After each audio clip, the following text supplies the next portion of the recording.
Je suis très heureux de vous voir tous réunis si nombreux ici aujourd'hui avec nous. Et je me dis seul, nous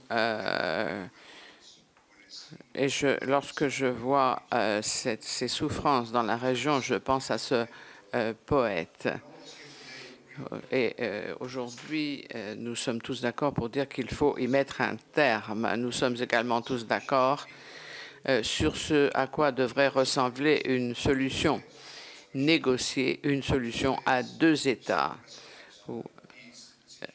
qui puissent coexister en paix et en sécurité. C'est la solution qui peut véritablement apporter une paix durable, la sécurité et la stabilité dans la région.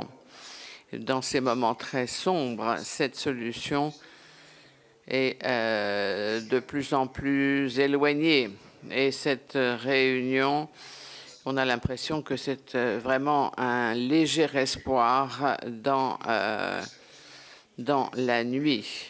Nous ne pouvons pas accepter la réalité aujourd'hui. Et nous sommes tous d'accord pour dire que nous devons faire en sorte que l'impossible devienne possible, agir ensemble, et étape par étape, pas à pas, avancer ensemble. Et aujourd'hui, il s'agit d'une étape importante. C'est la première fois que nous sommes avec nos partenaires dans le cadre de ce cadre mondial. Merci à M.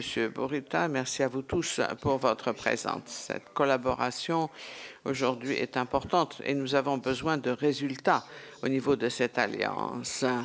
Nous devons en effet montrer le chemin, le processus au Moyen-Orient. Qu'est-ce que nous pouvons en tirer? Qu'est-ce qu'on a fait pour faire avancer le dialogue et vers une solution durable? Et nous avons besoin de quoi pour avoir une économie forte et accompagner une indépendance viable pour l'État palestinien? Aujourd'hui, on nous a encouragés à partager les enseignements tirés. Il y a un exemple que je souhaiterais citer. Les pays ont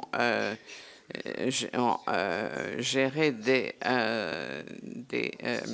discussions tripartites sur la stratégie, pas forcément sur la stratégie et la politique, mais plutôt sur des interventions techniques pragmatiques, ce qui a permis d'améliorer la vie et des Israéliens et des Palestiniens, notamment l'énergie, le commerce, en utilisant notre perspective pour améliorer la situation sur le terrain.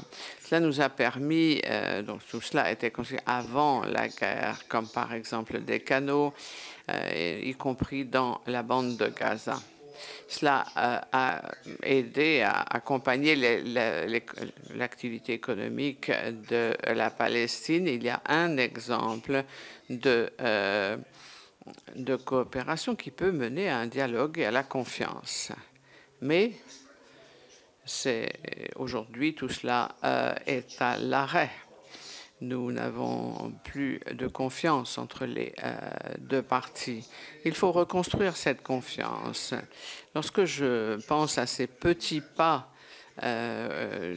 c'est ce dont nous avons besoin pour une nouvelle voie vers la paix.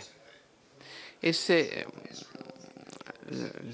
le traumatisme d'Israël suite aux événements du 7 octobre reste très présent et aujourd'hui, le Hamas pose également problème. Et nous ne pouvons pas ignorer que les gens à Gaza souffrent de pertes et d'une crise humanitaire sans précédent.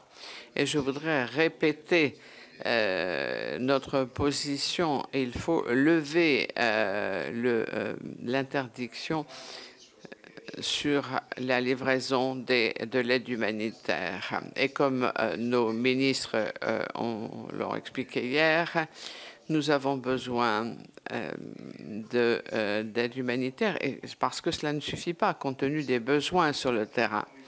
Donc, aujourd'hui, nous avons vraiment besoin d'un cessez-le-feu dans la région.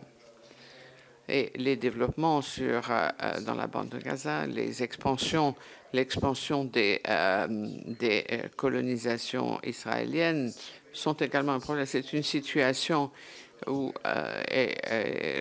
Israël refuse de respecter les droits humains, y compris dans le cadre de l'accord entre Israël et l'Union européenne. Comme cela a été répété à Bruxelles, mais aussi aujourd'hui ici à Rabat. Oui, on a l'impression que cette solution des deux États est très loin de nous. Mais si nous ne faisons rien, cette situation désespérée ne pourra que continuer. Donc, nous devons continuer à essayer d'atteindre notre destination.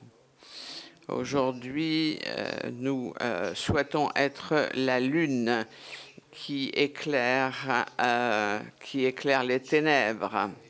Et chaque pierre que nous allons poser nous permettra d'avancer pas à pas vers la paix dans le Moyen-Orient pour notre bien à tous. Merci.